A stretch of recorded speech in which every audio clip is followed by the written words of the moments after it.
Hello, welcome back to the Discourse Education podcast, where we discuss, current affairs, and break them down for simple understanding. And these breakdowns are pitched at a level for, Singaporean students offering general paper in their A levels, which is, well, most of them. And yeah, sometimes, we do touch on breaking news, but often we break down really, really large salient issues that have relevance for the past 5 years. But of course, if you're here just to watch for some simple understanding or to listen, I guess, for some simple understanding, and if you are an international friend, hey, welcome. All right.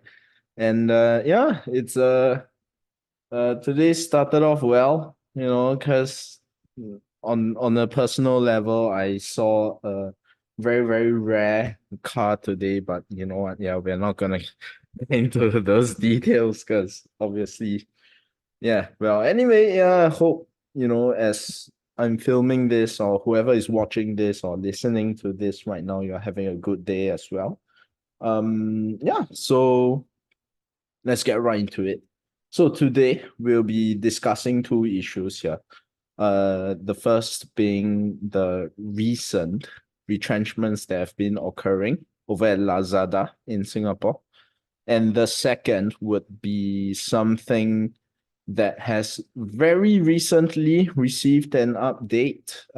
It occurred a day before, as of filming this video here, and it's related to the Bristol Bay in Alaska. So, we are going to break down these two stories, and of course, as per usual, we'll go into the underpinning context and analyze its implications, and in a very general sense, how we're going to use these events in our essay questions. All right. So for the first story, let's get into it. Yeah, here we go. So this occurred last week, all right, and essentially Lazada, this one of the largest e-commerce platforms in Singapore. 6 days ago, I suppose they essentially laid off, as you can see here, about 100 co-workers. Now, the thing that we need to understand here is that in the context of Singapore, this is quite rare. That's number one. And even if something like this happens, all these big companies, they have to go through various channels before they can actually carry it out. And the problem here was that, all these people that have been retrenched by Lazada, they essentially experienced a horror story in a way, which is very, very common in other countries, and I guess most prominently in USA simply because, many, many huge established global news networks, originate from that country. So it's akin to horror stories from, let's say, the most recent one that I can think of is the Activision Blizzard, mass layoffs. All right. And it just is one of those situations whereby it occurred out of nowhere. So that means workers go in and then they realize, hey, something's off, or I can no longer get access to my credentials. And then they find out afterwards that they are laid off by, of course, they get the news from the management itself. Now, this is obviously still an unfolding story, although it's getting to its conclusion now. But it still is quite interesting for a few reasons, and it mainly has to do with, the systems that we have here in Singapore, in terms of protecting workers' rights and essentially the labor movement as a whole. So to first, I guess, understand that, assuming, right, that you don't know what trade unions are, we are going to break that down because obviously, as I said, this is pitched at a level for pre-U students, all right? So what are trade unions? To put it simply, all right, and I'm not just talking about unions in Singapore, but in essentially any capitalist system out there, trade unions are organizations or institutions, usually, made up of members of a particular occupation. And what this institution does is they would represent the workers in negotiations with employers, all right? And they would seek to protect workers' rights as much as possible, labor benefits, so all the benefits that people can potentially get in their work contracts, and of course things related to human relations management, retrenchment. Obviously, that's primarily what we are discussing today, and bits and bobs, a whole bunch of other things basically that pertain to working conditions, pay, hours worked, so on and so forth. Now, these trade unions, they can exist at different levels, all right? And of course, the number of these unions is entirely dependent on the context of the country itself.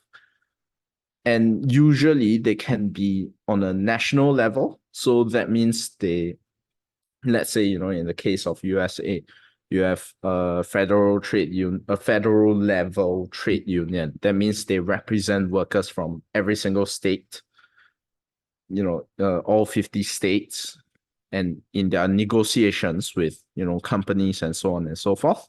Or it can be on a state level or even just industrial level. That means, for instance, if let's say we talk about something like the shipbuilding industry, right? So if let's say you work in the shipbuilding industry and you join one of these unions, so these unions would protect workers, right, who work in the shipbuilding industry and negotiate salaries and work hours should anything bad comes up, right? And obviously the most recent hoo-ha that I can think of regarding unions and all that is related to the WGA strikes that occurred last year. Oh god, it's 2024 already. That occurred last year, all right.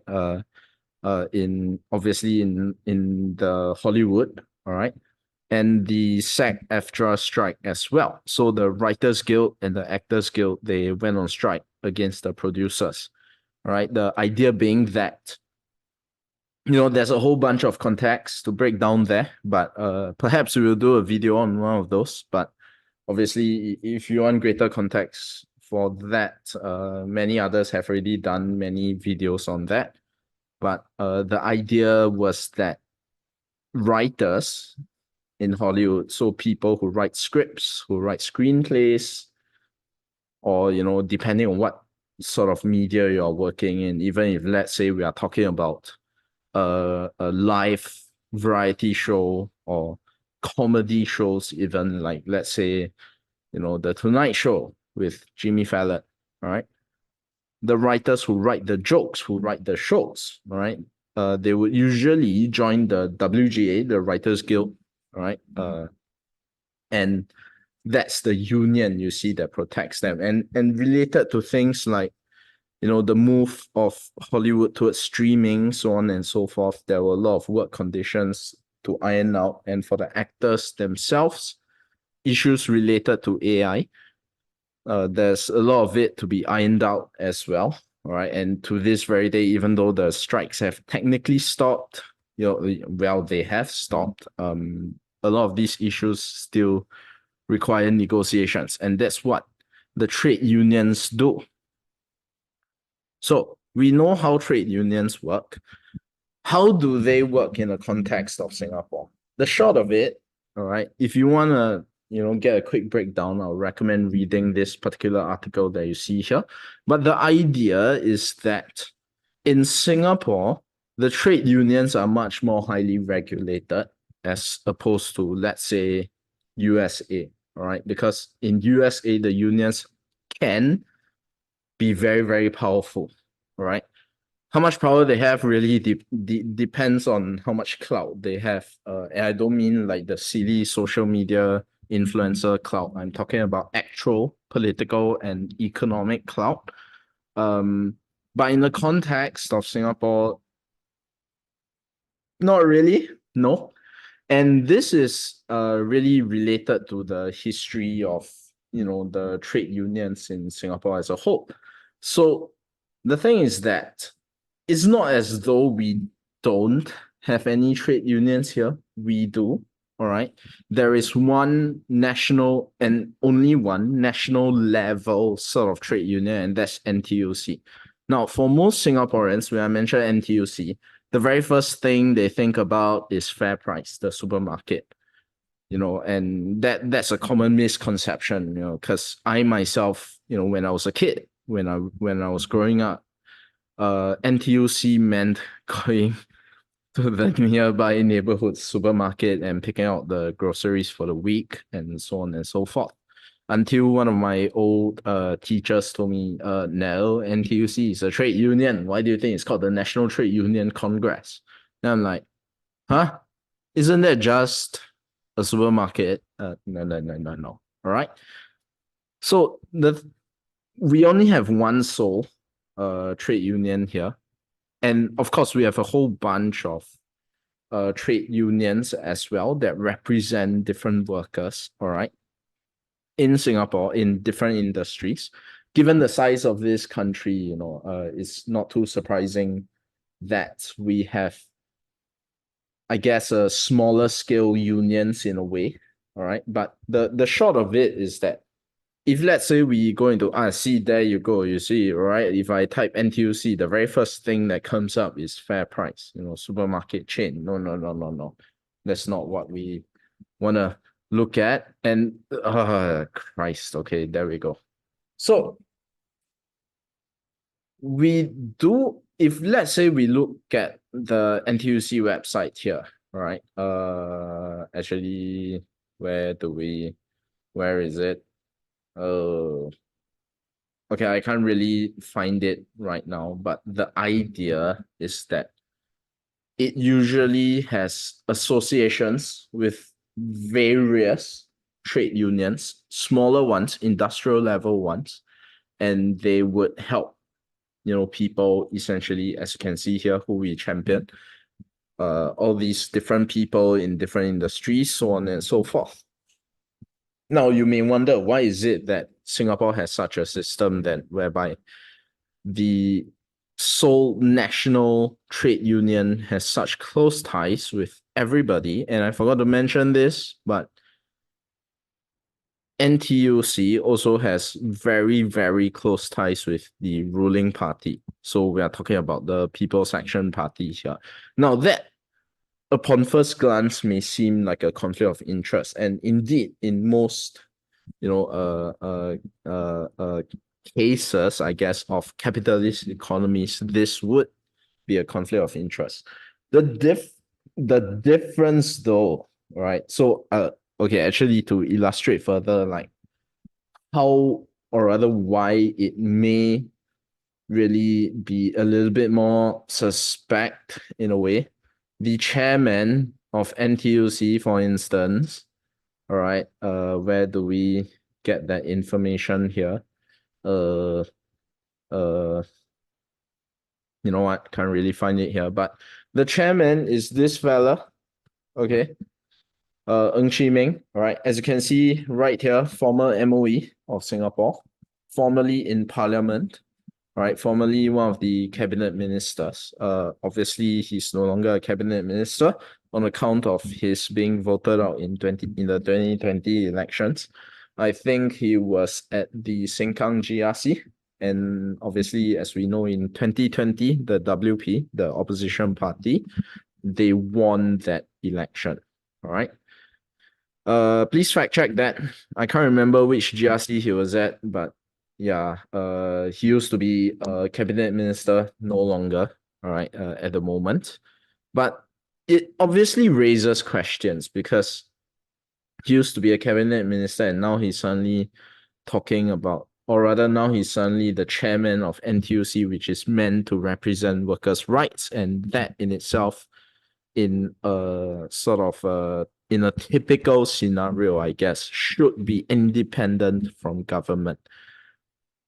And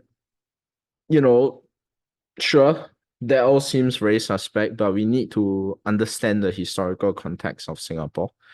And that is that trade unions used to be entirely independent, more or less, all right, in Singapore, until the May 12th, 1955 riots.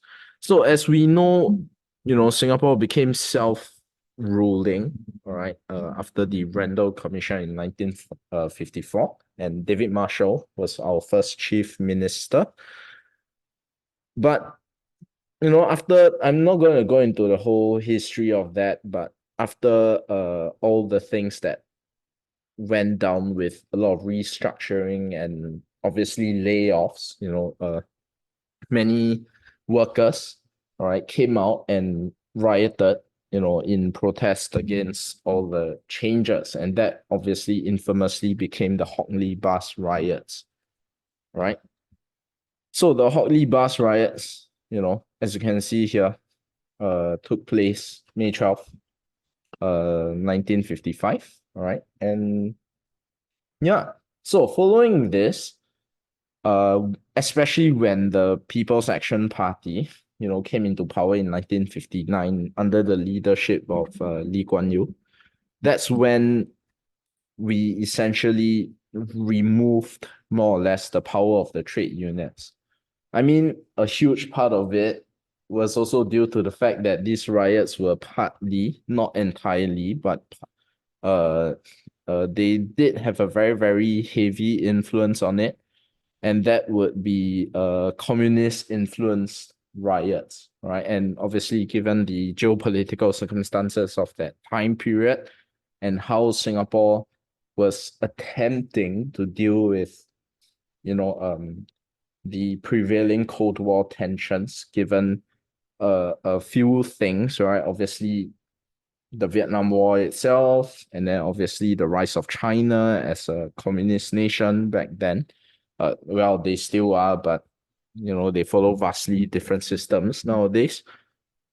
So to remove any sort of outlets, or I guess circumstances which may allow for the rise of communist, a very, very strong communist political influence in the political landscape of Singapore, we clamped down more or less, all right, specifically led by this guy over here, obviously, all right, and on trade unions, and really took, a very, very firm grip on how we would deal with, things related to labor disputes, working conditions, so on and so forth.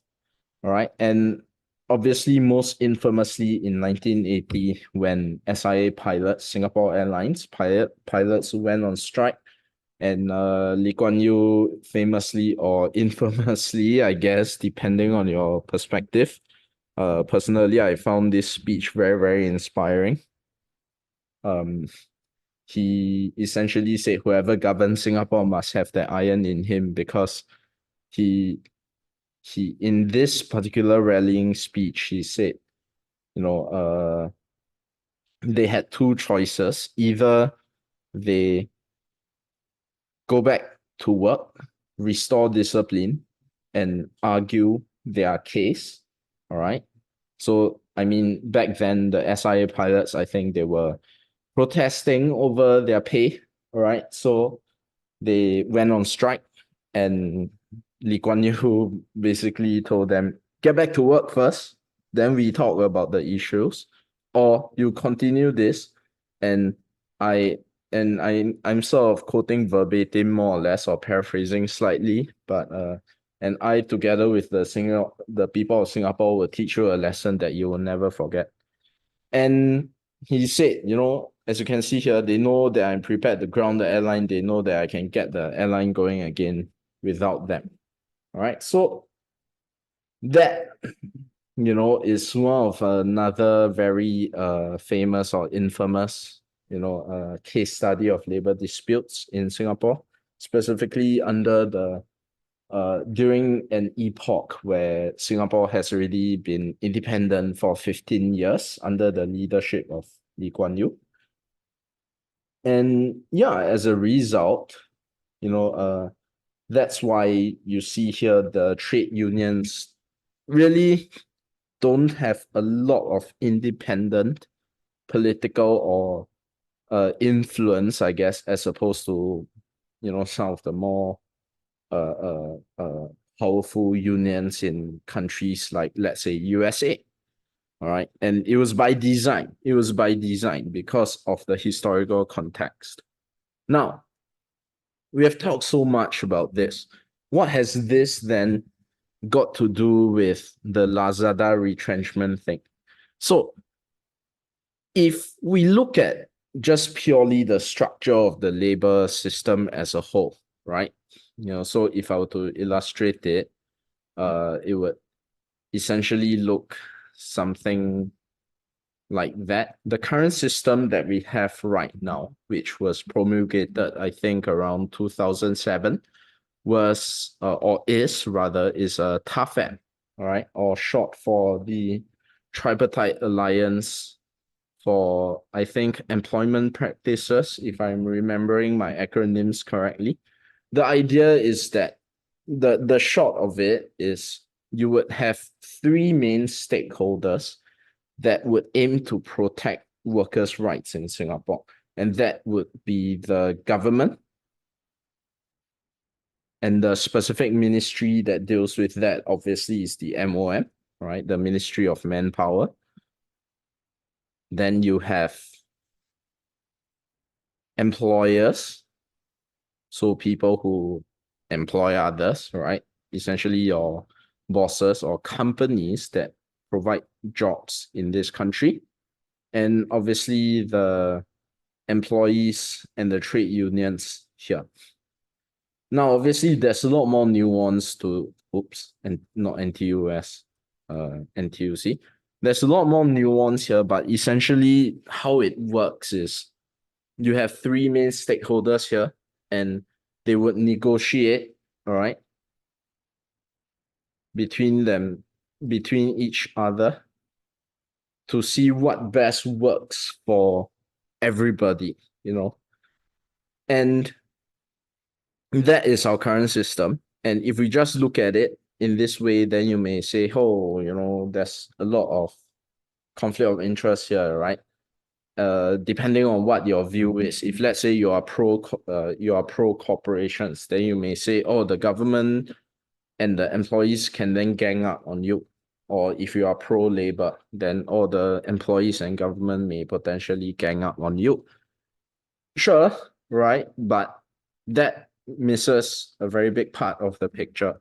And in fact, because and I'm just speculating on this, or rather I don't have any sources that directly quote this, but I'm pretty sure the idea is that if the government were to remove the power of the trade unions, right, they took it upon themselves then to ensure fair employment practices and protections for workers. Okay, so whether or not workers, are treated like crap by their bosses or on a smaller individual level, whether or not they feel like their working hours are too long on their compensation is not fair, that we set aside, right? Because that's for the negotiations, the granular details of the negotiations that occur within this TAFEP framework, the Tripartite Alliance. Okay. Yeah. But in reality, if you think about it, or rather, if for students, right, who have not yet gone into the working world, in reality, there are many, many, many protections that are put in place for workers. And obviously it's always an evolving process because we always learn something new along the way. But if let's say, right, as the owner of this particular business here. If I were to hire somebody on a full-time basis, all right, because there are different laws governing full-time employment and part-time and, a temp contract basis sort of thing. If I were to hire somebody on a full-time basis, obviously aside from the usual or CPF provision, on-job training, all these kind of things, and obviously protections for their rights, so on and so forth. In reality, when it comes to the specific issue of retrenchment, it is usually not acceptable to fire someone outright. Now, again, this is just a very, very general breakdown. Obviously, it depends on a case-by-case basis. If, let's say, you have a worker that has committed a serious blunder, right, to the point whereby it encroaches on, criminality, then obviously, then there are grounds there to immediately fire a person. But what I'm talking about here is that generally, just purely based on performance, we are not talking about things like, hey, let's say if their relationship with their co-workers are good, with their colleagues are good, they put in decent work, and it's not like they're shirking responsibility, so on and so forth. Okay. But if, let's say I, as the boss, right, am not particularly happy with this person's performance, be it in terms of, meeting KPIs, right, key performance index, indicators, or be it in the quality of their work, or for whatever reason that something that is work related that we feel that that person may be lacking. If I were an employer, all right, and obviously when it comes to, if I were to use my business as a simple example here, it's not like I can just say, hey, your performance is not good, I'm gonna cut you loose, all right? And because there are protections in place, and usually what we would need to do would be something like a performance review and then a performance improvement plan or whatever name that's ascribed to it to help the employee get to the levels that and the expectations that the company expects from them. Then you might ask, hey, then that's such a asymmetrical relationship. But then if we look at it from a practical standpoint, who's paying the salary, right? So because of that, there are very, very, actually in reality, very, very robust protections in place. I mean, obviously, if the worker chooses to leave, that's their prerogative, right? But in the sense that that's entirely up to their choice, if let's say they choose to retire, resign or whatever.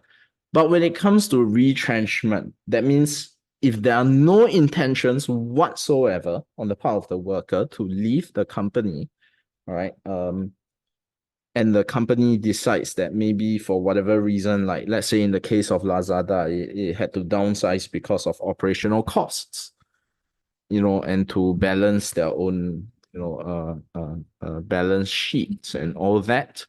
Then what these companies need to do is they need to then approach the unions to go and talk to them, to go and seek advice, how to navigate this particular problem. The trouble is that when Lazada did it, okay, they did it without really consulting the unions at all. So as you can see here, right, on 3rd Jan, right, in the new year, no less, okay, just imagine for a moment, all right, you are working at Lazada, okay, maybe drawing, let's say, 3,000 to 4,000, depending on what your job is. Your monthly insurance is tied into that. Let's say, if let's say you purchase a car, your monthly loan repayments are tied into that, or you purchase a house, okay, assuming you don't go the CPF route, your monthly loans are there, and then not to mention your typical necessities like utilities, Wi-Fi, phone, uh food, groceries, and let's say necessary personal grooming expenditures like cutting your hair, or a budget for getting new clothes if let's say your old clothes are running are wearing out, so on and so forth. And you have had no notice whatsoever. You go into work, and then your manager pulls you in and tells you that everything that I just mentioned is now currently at jeopardy because you lost your job. So on a human level, that's obviously not. I mean, I'm sort of sugarcoating it, but who the hell wants that, right? That's not a great feeling to have. To be suddenly told that you don't have a job is horrible. And the problem here is that that's exactly what happened at Lazada last week. So as a result, obviously, this matter got referred by the workers' union, to the NTUC and the government as a whole, right? And I guess the one of the really insulting thing, I mean, personally speaking, I guess, is that I can't remember where was it exactly. It's in one of these articles, but there was no sort of a retrenchment benefits, more or less, right? I think it was something like you get 2 weeks pay for every year that you have worked for the company. So imagine if you have worked less than a year, then you can only survive on less than 2 weeks pay, right? And the thing is that, and especially for students who have not yet gone into the working world, if you want to change jobs, obviously what you want to do is you want to look for a new job first, right? And get I guess offered a job by, let's say, a new company. Then you throw your paper, then you say, okay, you go into your boss's office, right? Here's my month or 2 weeks notice, right? I'm gone from here in 2 weeks. I'll carry out all the handover work, and then I'll go work at my new job. That's typically how it works. But now, with workers being retrenched suddenly, right? There was no communication whatsoever, and now there's a lot of uncertainty for them because obviously now they have to scramble to find a new job, right? And yeah, as you can see here, workers' union was not notified or consulted. So that's the way that we work here, So when this went down, all right, when this went down, the MOM stepped in, all right, the union also stepped in, and obviously at this juncture, the company is saying, yeah, we are making, all these adjustments. We have learned from our mistakes, blah blah blah blah blah blah blah blah blah.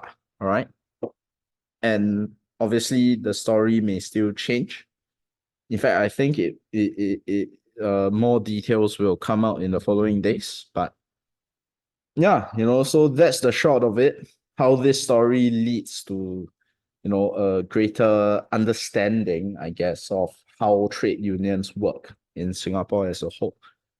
Now the question, obviously, is how are we going to, integrate this into our essays? All right. So there are a few perspectives that we can take here. Obviously, the first one being the microeconomic perspective. The idea being that, let's say you, for those who take econs, in your A levels, obviously this shouldn't be too unfamiliar to you, right? But the idea, or at least from a more conventional economic perspective, is that firms would always seek to, earn, or rather maximize their profits as a whole, all right? Profit maximization. Why? The rationale is that the firm has implemented, or rather, through their startup journey, they have, invested quite a lot into this business, sunk costs, right? And they have limited resources, as with everybody, right? And that in turn means that in making every choice, every decision, the company incurs opportunity costs. So, like for instance, for myself as a business owner, I'm producing this content for free. All right. Uh, full transparency. Part of it, obviously, or rather, the main reason is to provide additional value for students' academic careers. Specifically at the part whereby they are taking the A levels. But another part of it, obviously, is to get more brand awareness out there, and in turn, that may also translate to higher returns in the future in the form of students signing up for our premium monthly tuition service, right? Because that's the business model here, right? I teach students, they pay me a monthly fee, and then I get as many students as I can, right, to increase the profit margin as much as possible by increasing the total revenue. Businesses work in the same way, all right? And obviously the reason why we do that is because if let's say I'm producing this content, I'm taking time out. That time could have been used to maybe, let's say, go and do another more targeted marketing video, to get more potential signups. Or I can allocate that to, let's say, marking the stack of essays that I have to mark here for my students, for our regular lessons. Or it can be dedicated to producing, the materials for the lessons itself and planning the lessons, right? So that whoever that's already paying me a monthly fee can enjoy the highest quality lesson that I can provide. All right. So in making this, I'm incurring that cost. You see, that next best opportunity forgot. I'm foregoing the time that I could have been using to do all those things in order to create this. Okay. So as a result, right, the best way to offset that opportunity cost is to increase profits as much as possible. That's how firms work, And looking at it from that microeconomic perspective, all right, we can somewhat understand why companies like Lazada will do what they did. There was perhaps a pressing need to limit the operational costs as much as possible in the immediate short-term future.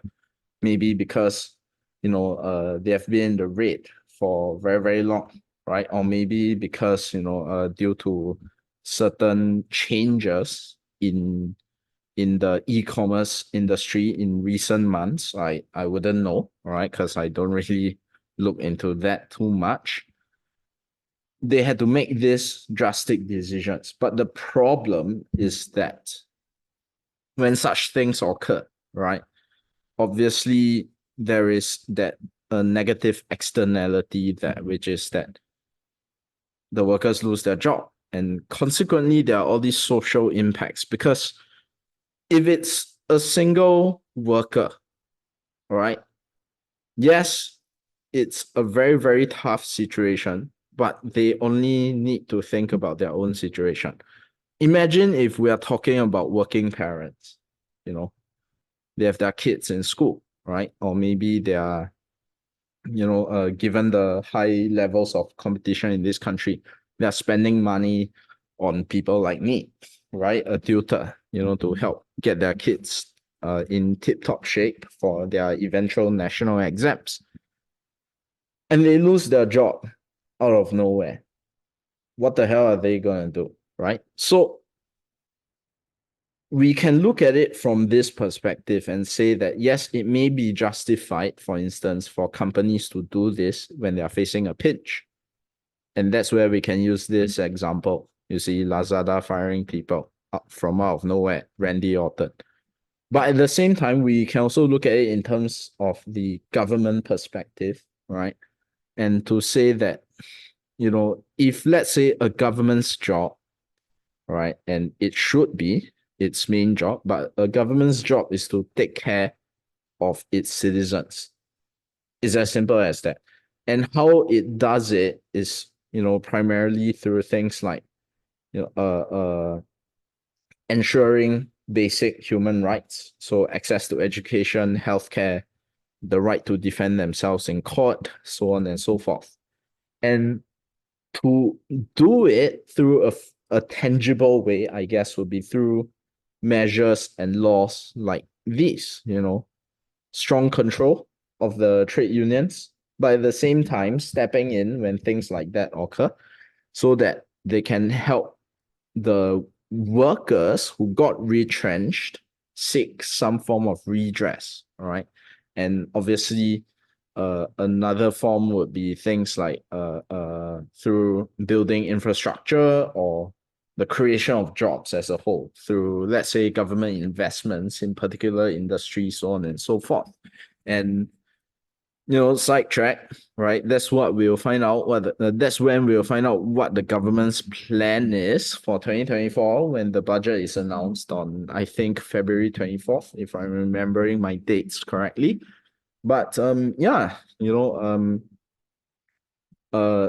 in this way, right? And of course, there are many other perspectives that we can use to break down here, related to things like corporate communications, so on and so forth. But the two main perspectives we want to take here is the social impacts, all right, that comes from the microeconomic decision making by all these firms, and potentially what sort of issues can arise from there. And secondly, when should the government then step in, all right? Because it's not as though the government should dictate every single little decision that companies make. I mean, aside from setting up some general regulations and laws that these companies have to follow in order to ensure, transparency or whatever, so on and so forth, things related to corporate law. And obviously, we don't want the government to be controlling every single little micro decisions because guess what? Someone tried it in the 20th century, and that someone was the Soviet Union, and it didn't really work out all that well for them, did it? Right? So, yeah, that's the long and short of it, and the underpinning concepts when it comes to this case study of the Lazada retrenchment. All right. And yeah, hopefully the displaced workers will be able to find new jobs soon, and the workers will help in their transition to a new job, or the government itself.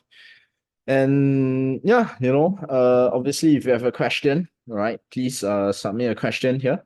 Okay, and yeah.